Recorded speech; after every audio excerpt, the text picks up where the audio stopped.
Hello student, welcome to the Kohli Institute of Mathematics। अपना +1 का पहला टॉपिक सैट आप डिस्कस करन जा रहे हैं। आओ सैट बारे डिस्कस करिए। सब तो पहला आप सैट की डेफिनेशन बारे दसांगे तुहानू भी सैट हुंदा की है।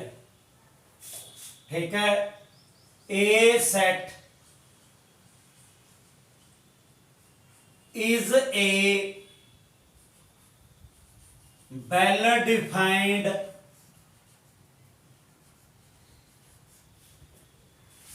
collection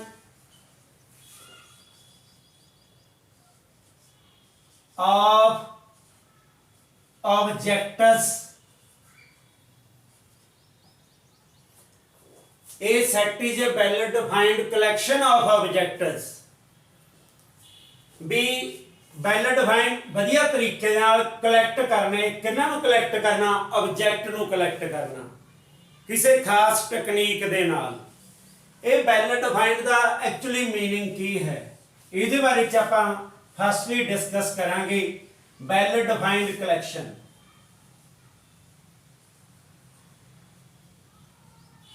meaning of well defined collection. Well defined collection भी इसका मीनिंग की है, ये बारे अपने हुण समझना है।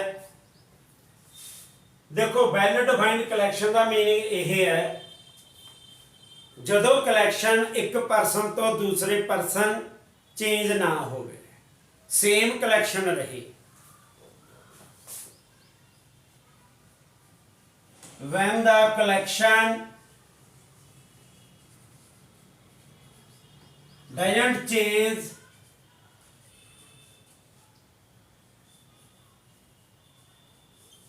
from one person to other person, जो कलैक्शन कहना चेंज ना हो from one person to other person, एक परसन तो दूसरे परसन तक। जिमें सपोज करो मैं सोहन सिंह नूं कहा कि नैचुरल नंबर लिखो पहले 5। हाँ जी, जदों नैचुरल नंबर लिखे पहले 5 एग्जाम्पल दे बेस से आपां समझना है।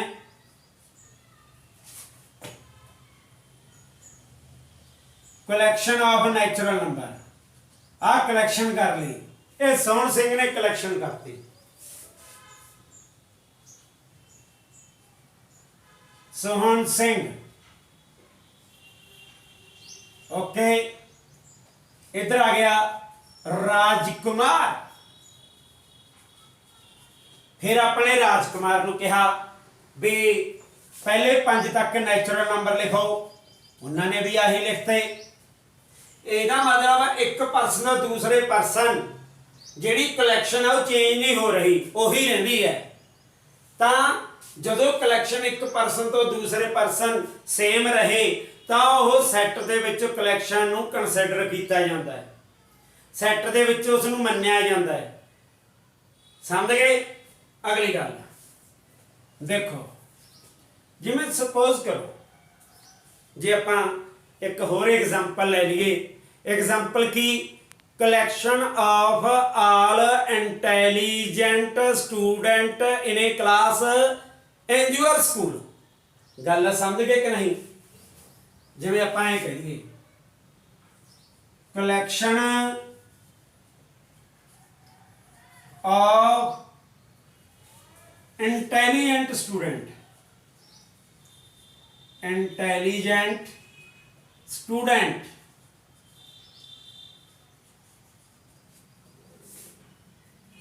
in a class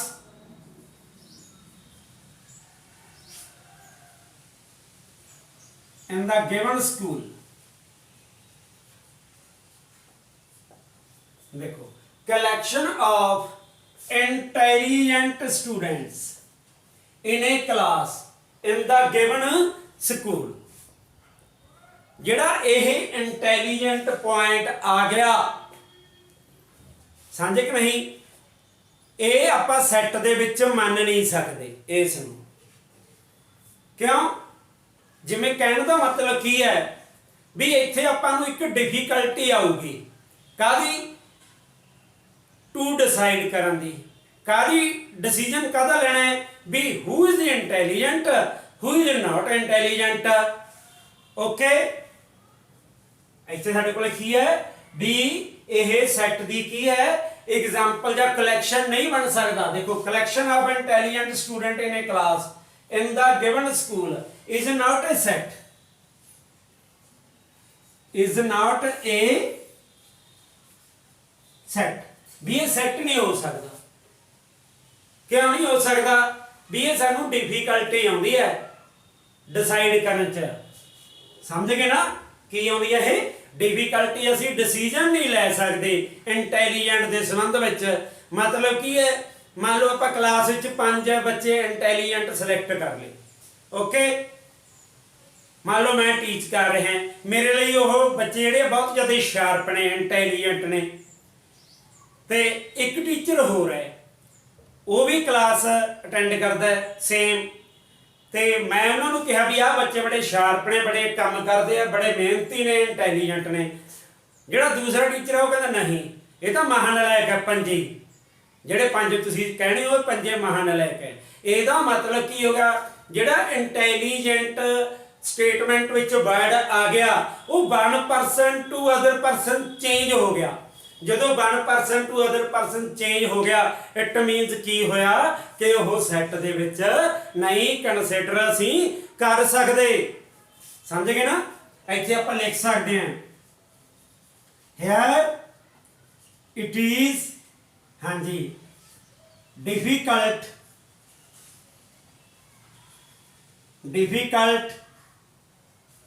to decide, it is difficult to decide। भी डिसाइड करने च सानू प्रॉब्लम आऊगी भी who is intelligent, who is intelligent and who is not। Okay, भी केड़ा बच्चा इंटैलीजेंट है, केड़ा बच्चा नहीं, ये सानू डिफिकल्टी आउंदी है। ताइयों ये जिहड़ा पॉइंट है ये इंपॉर्टेंट पॉइंट है भी आपां किहड़े किस बेस ते कह सकते हैं भी जिहड़ी ये कलैक्शन है वो कहने का मतलब सैट विच नहीं आपां कंसिडर कर सकते। इस गल नूं फॉलो कर गए, समझ गए चंगी तरह? ओके जी, जो तुसीं ये गल फॉलो कर गए आपां होर कलैक्शनां भी लै सकते हैं जो कि आपां सैट विच कंसिडर करांगे। आओ आपां उन्हां कलैक्शनां बारे डिस्कस करिए। फॉर एग्जाम्पल, हाँ जी, पहली की आ गया collection of vowels in English alphabet। भी vowels की कलैक्शन करनी इंग्लिश अल्फाबेट दे विच। आपां नूं पता है AEIOU ये vowels हुंदे हैं, ठीक है। एक परसन तो दूसरे परसन ये चेंज नहीं हो सकते, जिहड़ा एक परसन लिखू वही दूजा परसन लिखूगा, ठीक है। जो एक परसन दूसरे परसन चेंज ना हो तो असी सैट दे विच इस कलैक्शन नूं कंसिडर करांगे। Second, collection of reverse in India. Okay, जिवें आपां 3 collection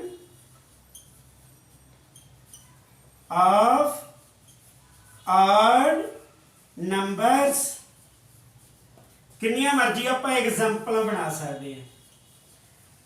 collection of rational numbers okay हाँ जी collection of days in a week understand. इस तरह से बहुत सारिया एग्जाम्पल्स लिख सकते हैं सोच के विचार के भी ये सैट विच आ सकदियां नहीं आ सकदियां समझ गए कि नहीं। कलैक्शन ऑफ तुसी मंथ्स ने ईयर भी लिख सकते हो collection of months in a year understand। अगला point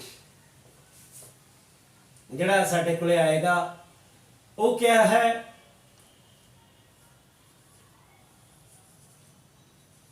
belongs to। belongs to का मतलब होता संबंध रखना। belongs to जिहड़ी ये फ्रेज है इस नूं एप्सिलॉन नाल डिनोट किया जाता है इहनूं एप्सिलॉन कहा जाता है। ये ग्रीक वर्ड है जिहड़ा वर्ड है ग्रीक ग्रीक वर्ड है इहदे नाल असीं जानी कि दस्सिया करांगे किन्हां नूं दस्सिया करांगे एलीमेंट्स नूं। हुण उन्हां बारे आपां डिस्कस करना है। जिवें सपोज करो आपने नैचुरल नंबरों की लिस्ट लिखी लिख ली भाई 5 तक नैचुरल नंबर की आप लिस्ट लिखते ये नैचुरल नंबर ने। हुण की है जिहड़े ये नैचुरल नंबर आपने लिखे है आह नैचुरल नंबर तो तुसीं की समझना है भी जिहड़े 1 2 3 4 5 है इन्हां नूं तुसीं एलीमेंट्स कह सकते हो इन्हां नूं तुसीं मतलब ऑब्जेक्ट भी कह सकते हो ऑब्जेक्ट्स इन्हां नूं तुसीं मैंबर भी कह सकते हो मैंबर्स। हुण जिहड़ा आह साइन है बिलोंग टू वाला ये किवें दसना है जिवें देखो आ 2 की है natural number 2 belongs to n ऐ भी 2 नैचुरल नंबर नूं बिलोंग करता है जिवें 5 बिलोंग्स टू नैचुरल नंबर ठीक है। जिवें 0 0 does not belongs to natural number फिर उन्होंने कट देना। जिवें तुसीं लोअर क्लास च आ इक्वल हुंदा है जदों इहनूं कटदे हो तां नॉट इक्वल हुंदा है। इस तरह 0 doesn't belongs to n 2 belongs to n 5 belongs to n 0 doesn't belongs to n। ये यानी कि सिंबल असी यूज करा करांगे जदों भी असी एलीमेंट बारे दसना है मैंबर वाले दसना है जां ऑब्जेक्ट बारे दसना है। इत्थे तक तुसी समझ गए। अगली गल जिहड़ा सैट है set is denoted by the capital letter in English alphabet जिमें A B C D इस तरह ओके। ये तो है सैट नूं अपने कैपिटल लैटर नाल ही रिप्रेजेंट करना है। जिहड़े स्मॉल लैटर आउणगे ये एलीमेंट बेस ते आ सकते हैं ए बी सी डी ये काहदे बेस ते आ सकते हैं एलीमेंट बन के आ सकते हैं। गल समझ गए। ये जे भी किते आपां दसना है या डिस्कस करांगे सैट दे विच तां इन्हां नूं एलीमेंट बना के ही आपां डिस्कस कर सकते हैं। समझ गए। अगली गल representation of a set set नूं आपां रिप्रेजेंट किवें करदे हैं। There are two methods to represent the set. There are two methods to represent the set. Represent the set. हाँ जी, namely number 1 roster form, एक ਤਾਂ ਇਹ ਹੈ, ਇਹਨੂੰ ਆਪਾਂ ਟੈਬੂਲਰ ਫਾਰਮ ਵੀ ਕਹਿ ਦਿੰਦੇ ਹਾਂ। ਕਿਹੜੀ ਫਾਰਮ? ਟੈਬੂਲਰ ਫਾਰਮ। ਦੂਜਾ ਪੁਆਇੰਟ ਸੈਟ ਬਿਲਡਰ ਫਾਰਮ।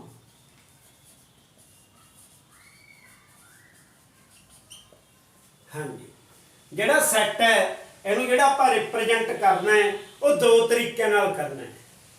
ਪਹਿਲਾ ਬੇਟੇ ਕਿਹੜਾ ਆਊਗਾ ਸਾਡੇ ਕੋਲੇ? ਰੋਸਟਰ ਫਾਰਮ ਜਾਂ ਇਹਨੂੰ ਟੈਬੂਲਰ ਫਾਰਮ ਕਹਿੰਦੇ ਨੇ। ਦੂਜਾ ਜਿਹੜਾ ਸਾਡੇ ਕੋਲੇ ਮੈਥਡ ਹੈ ਉਹ ਸਾਡੇ ਕੋਲੇ ਆ ਗਿਆ ਸੈਟ ਬਿਲਡਰ ਫਾਰਮ। ਇਹਨਾਂ ਦੇ ਵਿੱਚ ਸੈਟ ਨੂੰ ਆਪਾਂ ਕਿਵੇਂ ਰਿਪਰੈਜ਼ੈਂਟ ਕਰਦੇ ਹਾਂ, ਹੁਣ ਇਹਦੇ ਬਾਰੇ 'ਚ ਆਪਾਂ ਡਿਟੇਲ 'ਚ ਡਿਸਕਸ ਕਰਾਂਗੇ। ਓਕੇ,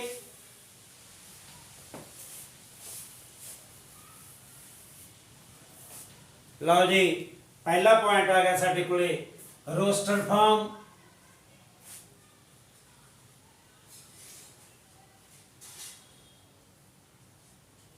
रोस्टर फॉर्म और tabular form. Tabular form. Roster form च की होता है? असी सैट दे विच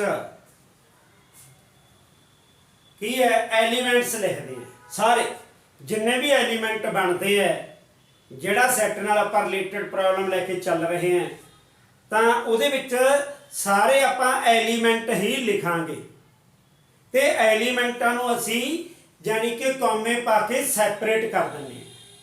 ਸਮਝ ਗਏ? ਯਾਨੀ ਇਸ ਦੇ ਵਿੱਚ ਕੀ ਹੈ? All the elements of a set,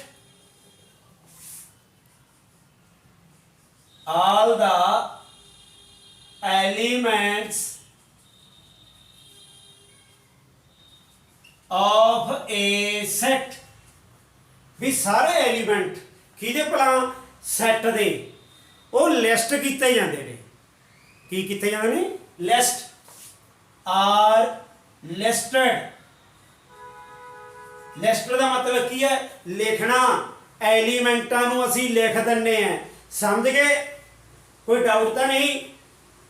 ठीक है, सारे एलीमेंटां नूं असीं की करांगे? उन्हां दी लिस्ट लिख दांगे। जिहड़े एलीमेंट्स होणगे उन्हां नूं कॉमे पा के असीं सैपरेट कर दांगे। हाँ जी, the elements being separated by commas, commas पा के असी सैपरेट कर देने हैं सारे एलीमेंट जिन्हों की भी आप लिस्ट लिखांगे। जे मान लो वॉवल का आप सैट लिख रहे हैं, ए ई आई ओ यू, भी सारे कॉमे पा के की लिखते हैं? आप लिखते जावांगे। फिर करना की है कि इन्हों इनक्लोज कर देंगे। इनक्लोज काहदे विच कर देंगे? ब्रैकेट विच इनक्लोज कर देंगे। ठीक है, separated by commas and enclose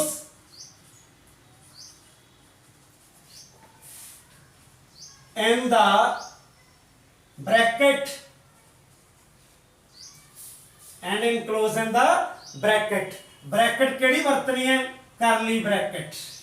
आ करल ब्रैकेट यूज कर लेनी। समझ गए कि नहीं?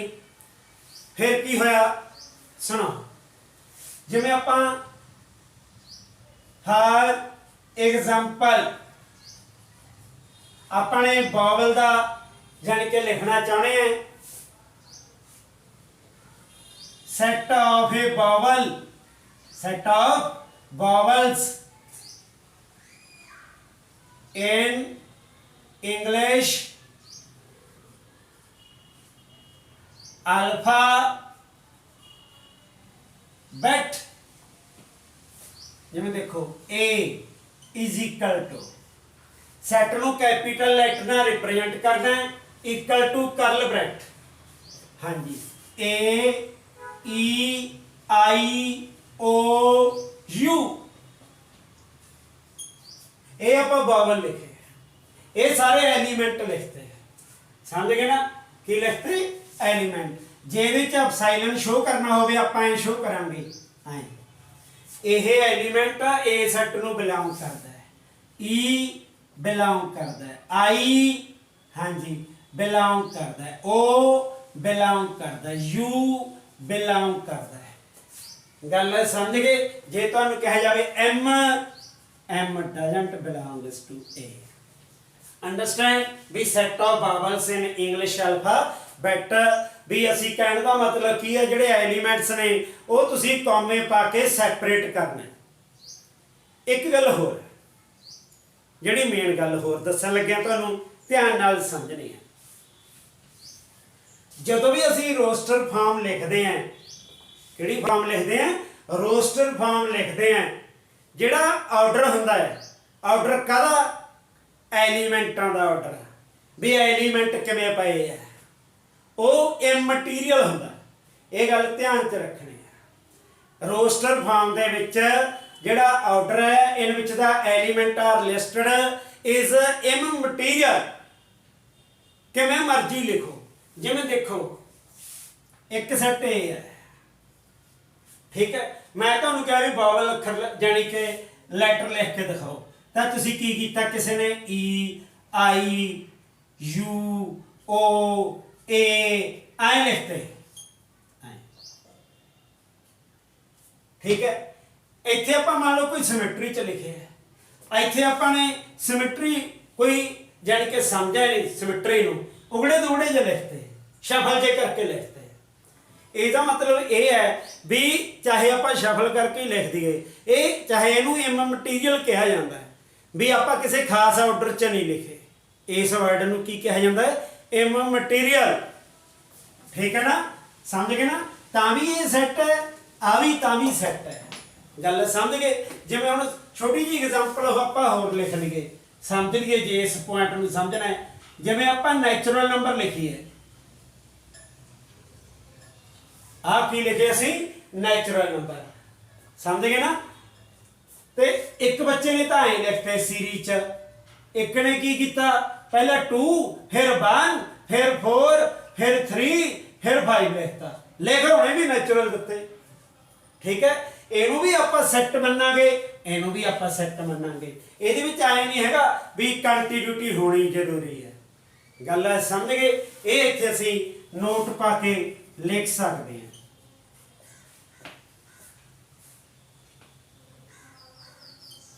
In roster form, order of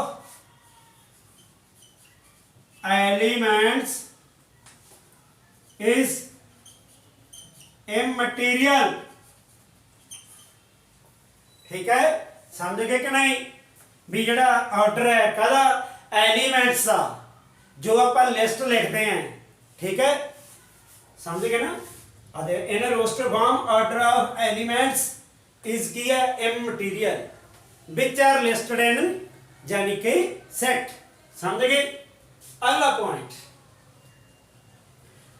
point आ गया साडे कोले सेट बिल्डर फॉर्म। किहड़ी फॉर्म आ गई? Set builder form.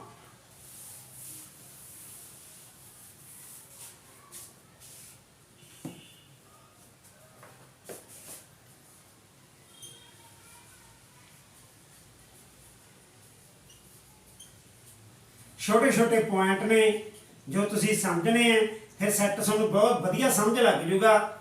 Okay, set दे विच set builder form, set builder form किहड़े हुंदे आ? जदों आपां एलीमेंट ना लिखिए पर एलीमेंटां दी प्रॉपर्टी लिख दईए, समझ लगी? एलीमेंट ना लिखिए पर एलीमेंटां दी की लिख दईए? प्रॉपर्टी लिख दईए। ठीक, अंडरस्टैंड? हाँ जी, उसनूं आपां सैट बिल्डर फॉर्म कहांगे। उसनूं किहड़ी फॉर्म कहांगे? Set builder form. इहदे विच की करना है? all the elements, all the elements of ਕਿਹਦੇ ਭਲਾ ਜਿਹੜਾ ਐਲੀਮੈਂਟ ਆ ਕਿਹਦੇ ਹਾਂਜੀ ਜਾਂ ਆਪਾਂ ਇਹਨੂੰ ਮੈਂਬਰ ਕਹਿ ਸਕਦੇ ਹਾਂ ਸਮਝ ਗਏ ਕਿ ਨਹੀਂ all the members, all the elements in a set have same property, all the elements in a set have same property ਜਦੋਂ ਸਾਰੇ ਐਲੀਮੈਂਟ ਸੇਮ ਪ੍ਰੋਪਰਟੀ ਰੱਖਦੇ ਹੋਣ ਠੀਕ ਉਹ ਕਿਹੜੀ ਫਾਰਮ ਹੋਊਗੀ ਸੈਟ ਬਿਲਡਰ ਫਾਰਮ ਹੋਏਗੀ ਕੋਈ ਵੀ ਐਲੀਮੈਂਟ ਇੱਕ ਸਿੰਗਲ ਐਲੀਮੈਂਟ ਵੀ ਪ੍ਰੋਪਰਟੀ ਤੋਂ ਬਾਹਰ ਨਹੀਂ ਹੋ ਸਕਦਾ ਸਮਝ ਗਏ ਕਿ ਨਹੀਂ ਕੋਈ ਵੀ ਸਿੰਗਲ ਐਲੀਮੈਂਟ ਸਮਝ ਗਏ ਵੀ ਕਹਿਣ ਦਾ ਮਤਲਬ ਪ੍ਰੋਪਰਟੀ ਤੋਂ ਕੀ ਹੈ ਬਾਹਰ ਨਹੀਂ ਹੋ ਸਕਦਾ ਲਓ ਜੀ ਸੁਣੋ ਪਹਿਲਾਂ ਆਪਾਂ ਰੋਸਟਰ ਫਾਰਮ ਲਿਖਾਂਗੇ मान लो मैं बावल का लिख रहे हैं roster form AEIOU is set of की आ गया साडे कोले बावल्स आ गया हण ये केड़ी फॉर्म है रोस्टर फॉर्म है रोस्टर फॉर्म हण अपने लिखनी है set builder form set builder form set builder च की लिखा है भी आपां एलिमेंट्स लिखने हैं ठीक है in set have same property element नहीं लिखने एलिमेंटां दी प्रॉपर्टी लिखनी है उन्हां दी नेचर डिफाइन करनी है किवें आपां ने इहनूं ऐ समझ ले बावल्स ने इन्हां सारियां दी थां ते सपोज करो ये x है भी x दी वैल्यू a है x दी e है x दी i है x दी o है x दी u है ਇੱਥੇ ਆ ਦੋ ਬਿੰਦੀਆਂ ਪਾਉਣੀਆਂ ਜਿਹਨੂੰ ਕਾਲਮ ਕਹਿੰਦੇ ਆ ਇਹਨੂੰ ਸੱਚ ਦੈਟ ਬੋਲਿਆ ਜਾਂਦਾ ਹੈ ਰੀਡ ਐਸ ਸੱਚ that x such that x is a vowel in English alphabet x is a vowel in English alphabet भी एक्स एक बावल है ठीक है जो इंग्लिश अल्फाबेट है लो जी सुनो हुण ਇਹਦੀ प्रॉपर्टी की सी बावल है ਤਾਂ x ਸਾਰਿਆਂ ਨੂੰ ਅਸੀਂ ਸਪੋਜ਼ ਕੀਤਾ ਸੱਚ ਦੈਟ ਆ ਜਿਹੜੀਆਂ ਦੋ ਡਾਟ ਜੇ ਲਾਉਣੇ ਆ ਅਸੀਂ ਇਹਨਾਂ ਨੂੰ ਸੱਚ ਦੈਟ ਬੋਲਣਾ ਹੈ ਸੱਚ that x is a vowel ਵੀ x ਇੱਕ ਬਾਵਲ ਹੈ ਇਹ ਆਪਾਂ ਇਹਦੀ प्रॉपर्टी ਲਿਖਤੀ ਕਾਦੀ ਵੀ ਬਾਵਲ ਹੈ ਕਾਦੇ ਵਿੱਚ ਆ ਉਹ ਇੰਗਲਿਸ਼ ਅਲਫਾਬੈਟ ਹੁਣ ਜਿਵੇਂ ਸਪੋਜ਼ ਕਰੋ ਆਪਾਂ ਨੇ ਇੱਕ ਸੈੱਟ A ਲਿਖਿਆ ਜਿਵੇਂ ਮੰਨ ਲਓ 1 2 3 4 5 ਐ ਲਿਖਿਆ ਤਾਂ ਇਹ ਨੈਚੁਰਲ ਨੰਬਰ ਲਿਖੇ ਤਾਂ ਆਪਾਂ ਨੇ ਇਹਦੀ ਪ੍ਰੋਪਰਟੀ ਕੀ ਲਿਖਾਂਗੇ x such that x is a ਹਾਂਜੀ natural number less than 6 less than 6 x एक नेचुरल नंबर है जो 6 तो की है छोटा है ओके लो जी हुण अगे होर समझो तुसी नाल दी नाल ही कन्वर्शन दस रहा तुहानूं मैं भी रोस्टर दित्ती होवे उहनूं सैट बिल्डर च किवें लिखना है ठीक है क्योंकि साडी फिर अंडरस्टैंडिंग ज़्यादा बढ़ जाती है भी जे रोस्टर है उत्थे सानूं एलीमेंट दित्ते आ उहदी प्रॉपर्टी असीं समझ लैंदे हैं फिर असीं सैट बिल्डर च लिख लैंदे हैं जिवें बी एक आपां कोई सैट लिखीए जिवें 2 4 6 8 10 असीं इत्थों ये अंडरस्टैंड कीता भी ये ईवन नंबर ने किहड़े नंबर ने ये ईवन तां फिर आपां नूं लिखण दा ढंग की है सुणो x such that x is an even number